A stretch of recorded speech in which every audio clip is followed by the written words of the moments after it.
Hey y'all, it's Jen and welcome back to my channel Ifers Inklings. In this video series, I will be discussing the short stories in the Best American Short Stories 2018 edition as edited by Roxane Gay. Now, as a disclaimer, I just want you to know that I am no expert in literature. I really don't know what I'm doing here, but we're going to dive through this anyway and see what we can learn from the text and from just this experience altogether. Also, this is a discussion video, so it will contain spoilers. So if you are interested in any of these stories but don't want spoilers to them, then be sure and click out of this video, go pick up this book, read the story I'm about to talk about, and come back and discuss it with me in this video.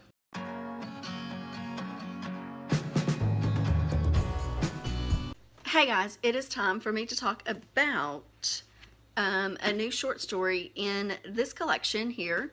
And I forgot to introduce myself on my channel. So if you're new here, my name is Jen and welcome to my channel Ifers Inklings. So the story I'm going to be discussing today is The Art of Losing by Yoon Choi. And this is from the New England Review. Now I usually start off with themes, so I'm going to do that. There are themes in here about burden and need, love, obligations, sadness, and loneliness, and the role that women play in all parts of our lives, throughout our lives. So The Art of Losing is about a man who is obviously older. We learn pretty on, or we get the impression pretty early on, in the first paragraph of this story, that this man is probably suffering from dementia.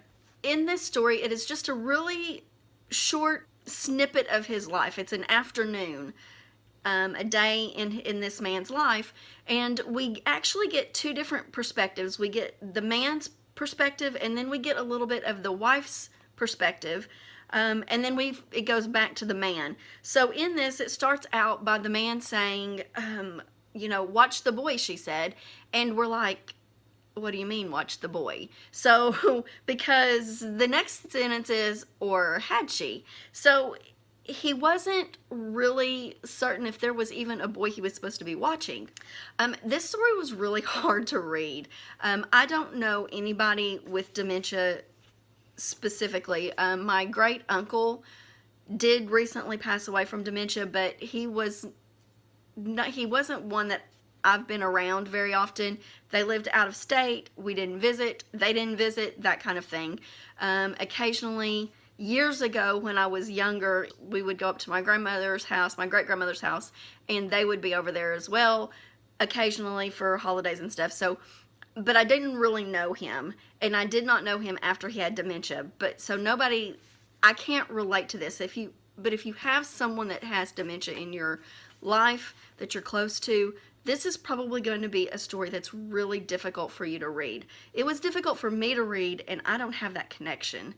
But it is something that is terrifying. You know, having that memory loss, maybe not even remembering who you are, that someone close to you who should know you, who's known you your whole life, that has got to be terrifying and heartbreaking and just soul-crushing. So in this, you know, we start out by wondering, where the hell is this boy? You know, what are we doing here? Because he can only remember his name and his wife's name, and that they had 2 children together. That's about it. This boy isn't one of his children. So we go through this and we learn that he is watching his 2-year-old grandson. I think he's 2, maybe 4. But he goes in and out of current day reality and flashbacks to when he first meets his wife and when they were when they were off in college.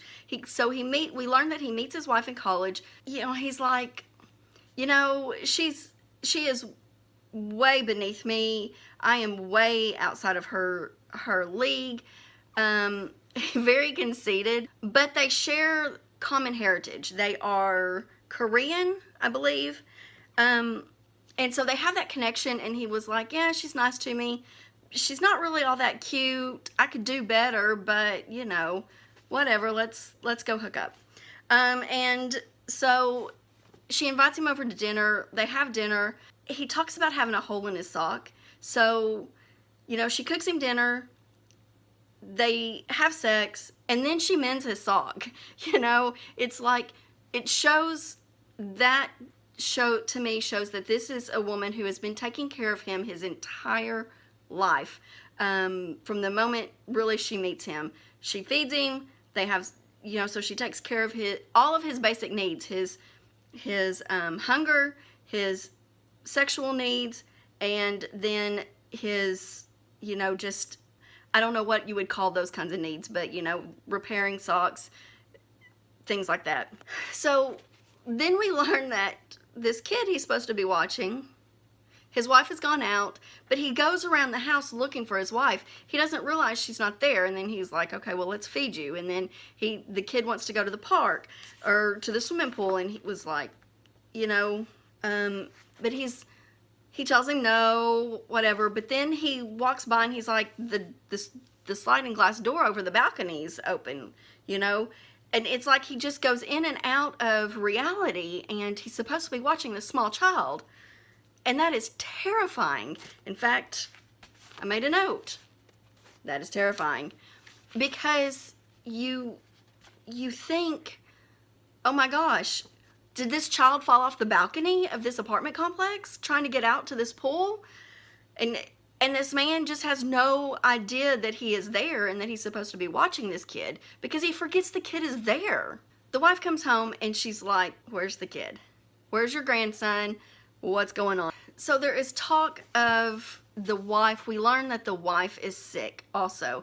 She has this condition that could cause a stroke at any minute. That there's no warning about it. It could be in 5 minutes. It could be in 5 years. So she's really just kind of on borrowed time here. But everything's fine. She's told nobody about her condition. Not her son, not her daughter, not her husband. But so part of the things that she's trying to do is trying to help him be more independent.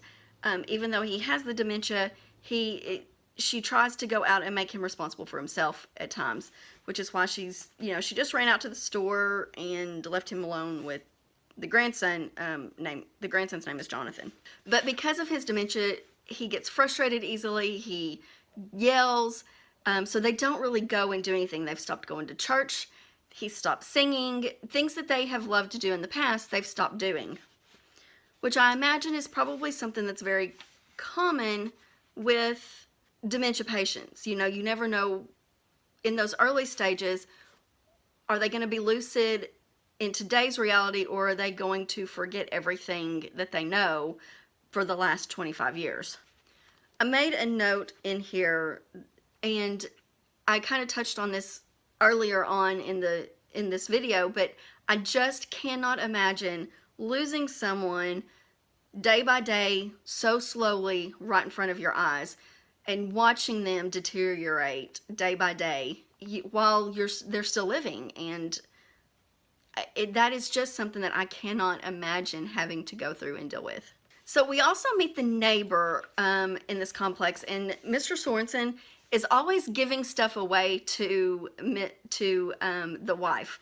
And one year she gets a cactus, a Christmas cactus from him, and she's like, you know, he tells her how to take care of it and all that, but she's busy. She's taking care of a sick husband. She's got her grandson. She's just busy. And so she forgets about it, and it ends up dying. But she makes this note.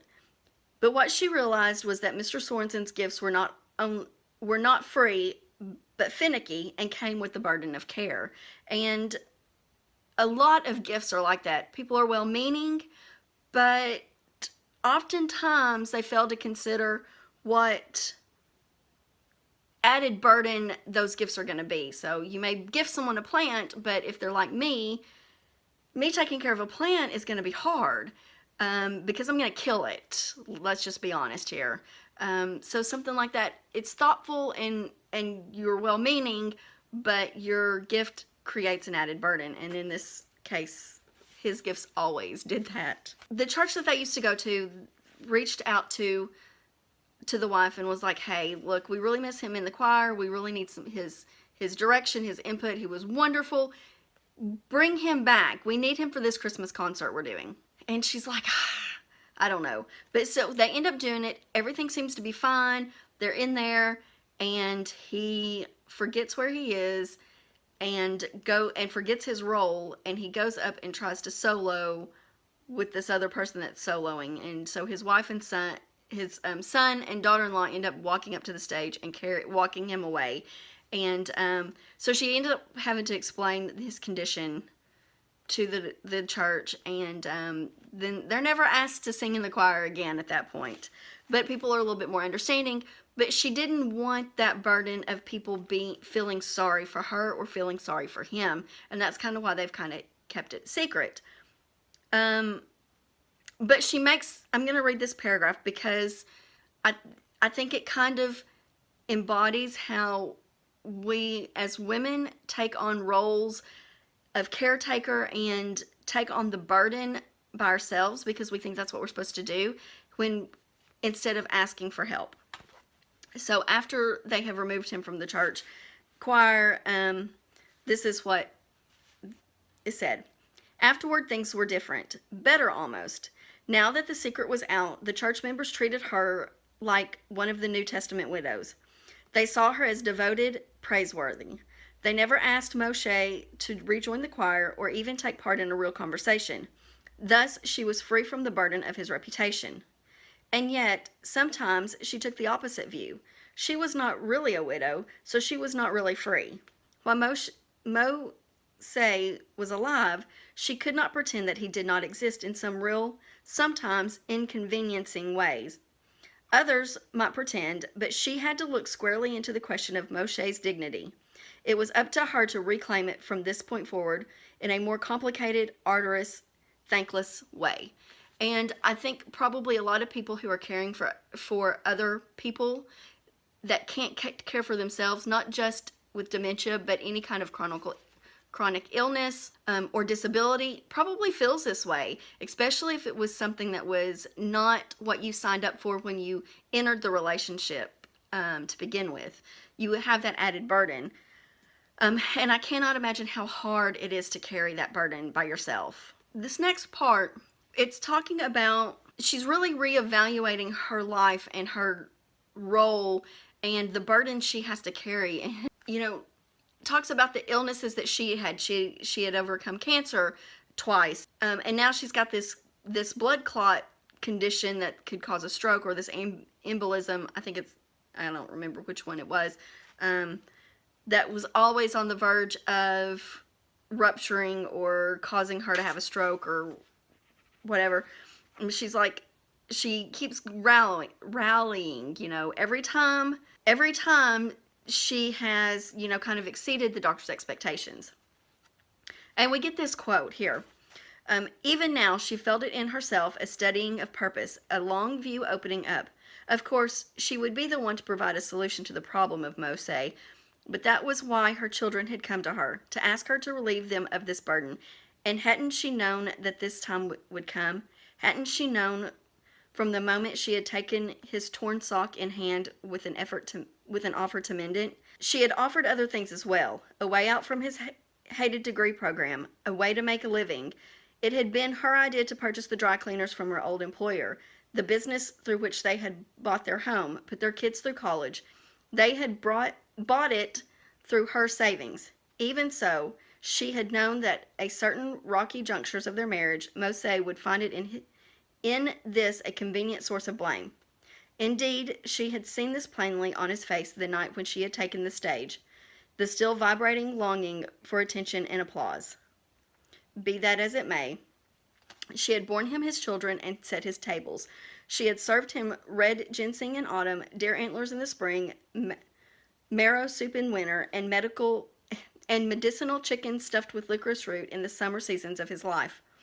And things got worse. She had taken in his smell, coaxed him to the bath, clipped his thick yellow toenails, and boiled stains from his sheets. She had not neglected to bring him the plenteous pills, the regulators, inhibitors, uppers, and downers, that would perhaps prolong his life with a glass of water set on a saucer. And after all was said and done, after he had been laid to rest, she knew that she would not rest. She would put up his stern, framed photo in the living room, exhort the children and grandchildren, make regular visits to the cemetery, where she would upkeep his memory with ammonia, an old toothbrush, and a handful of flowers. And I think that really embodies what a lot of us women do in our lives. It's kind of the unthankful purpose that we have, the burden that we carry as women, as mothers, as wives, to the men that we care for and provide for and build our lives with. So after that tribute, we go back to the husband's point of view, Moshe's, and he's like, the phone's ringing, the kid is hungry, he can't, his daughter, he answers the phone, it's his daughter, and she's like, I can't get a hold of mom. Do you know where she's at? And he was like, no, I don't. She's around here somewhere. And then he hangs up, and the phone just keeps ringing and ringing and ringing. He doesn't bother answering it again. He's like, I gotta figure out how to get this kid food. And then the boy hears the ice cream truck. So the boy hears the ice cream truck, and he's like, I want ice cream. So they gather up this collection of coins, and they make their way downstairs, out of the apartment complex to the side of the road. They miss the ice cream truck completely. He forgets what he's doing. Then the boy sees the pool, and he goes and dumps all the coins in the pool. And then they have to figure out where they live, and he has no idea. He cannot remember how to get back to their apartment. And to me, that has got to be a terrifying way to live. This guy cannot go outside of his apartment by himself because he may not be able to figure out where he is and how to get back home. So the day passes, the sun is setting, the phone is ringing, he's still ignoring it, and then his son-in-law knocks on the door. He's frustrated because, the husband's frustrated because the wife's not there to deal with all this. Where is she? Where is she? Where is she? Well, unfortunately, she collapsed at the mall or the grocery store, wherever she was, and was rushed to the emergency room. And she survives, she's fine, she's going to make it and all, but you can see that in this, it talks about how much he needs her. And he talks about how he doesn't want to need her, but he does. He does need her, and it frustrates him that he needs her like he does. So there's this good quote here, and I have a note out beside it, but I'm going to read this little section real quick. Warily he circles the matter of young Zha's absence. That's his wife. But what can he make of it without her help? In all of the ways that she is not what he had wanted, in her homeliness, her surprisingly conventional taste, her imperiousness to, I can't say that word, imperiousness to art or beauty, her stout resilience, she provides the resistance that distinguishes the reality from the dream. And what I wrote out to the side of that is sometimes what we think we want isn't what we need. And it's clear that whatever attracted them in the beginning, or him to her, even though she had all those qualities that he considered to be negative qualities, she still was what he needed, and he recognized that at some level. So the son-in-law comes over, he tells this father-in-law, hey, the wife is in the hospital, they're going to take good care of her and get her back up on her feet. He lapses back into the past, and he's wondering where his mother and his father is. And he's covered up the boy with a towel to sleep on the couch because he didn't have a blanket. So he picks that up and puts it back on the boy, and he wonders when his parents are going to be back, and who's going to watch this kid until they get there. And this is how this ends. It says, as the evening turns into night, Moshe sits beside the front door, hugging his niece to his chest. He has angled his stance to keep the sleeping boy in his sights. He watches vigilantly so he will not forget. And I can't imagine living in that kind of a life where you have to sit there and be so vigilant because you know you're going to forget that you're in charge of this kid. And I can't imagine the burden that it takes on the family as well, the wife, his children. It's just got to be a heartbreaking and terrifying situation all around. The last little note I wanted to talk about here is, and I've mentioned it throughout this video already, is the role that women play and the things that we take on silently because we are the caretakers of life as it is. That's the role that we have been burdened with in the roles that, when things are divided out amongst the roles, I guess, or the genders. And I know that's stereotypical, but it is, that is kind of what we are. Most women, not all, most women are nurturers. They are the caretakers. They are the ones that meet the needs of everybody around them. There are men that do it too. I don't want to get this into a stereotype thing. There are definitely men who are caretakers and more nurturing than women. My girl's father is like that. He is more nurturing than I am. Even though I'm a caretaker, my caretaking is different than what the traditional caretaking roles people think of. But we as women take those roles on. We raise the children. We take care of the house.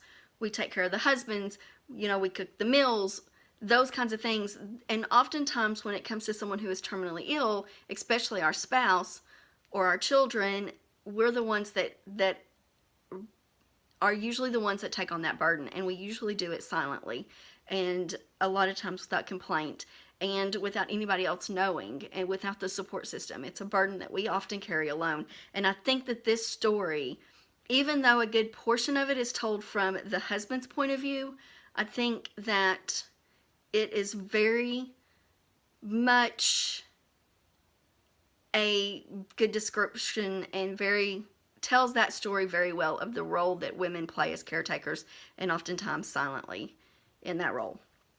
So that's it. That's what I have for this discussion.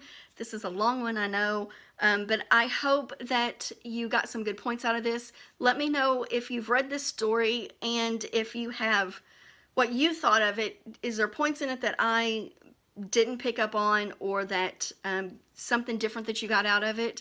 What did you think about the role that the wife played here as the caretaker?